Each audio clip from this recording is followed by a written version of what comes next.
হ্যাঁ, আজকে আমি ধন্যবাদ জানাই যিনি আমার সহশিল্পী, যিনারা আজকে আমাকে এত সুন্দর সহযোগিতা করতেছে, প্রত্যেকের প্রতি আমি ধন্যবাদ জানাই। আমি ধন্যবাদ জানাই এখানে একটা ইউটিউব চ্যানেল দেখা যাচ্ছে, তো ইউটিউবে তো আসলে আমাদের শিল্পীদের এখন সমস্যা হয়ে দাঁড়াইছে।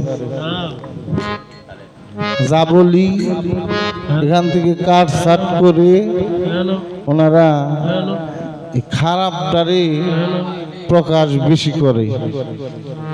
বাজান, একটা শিল্পী 7 থেকে 7.5 ঘন্টা আলোচনা করবে, যে কথা কয় তারই তো ভুল হয় নাকি? হ্যাঁ, 7.5 ঘন্টা আলোচনা করবে, এই অনেক কথা হবে, আমার কথার মধ্যে অনেক ভুল আছে বাবা। সেই ভুলের ক্ষমা আগে আমি চেয়ে নিচ্ছি, আপনারা ক্ষমা করে দিবেন।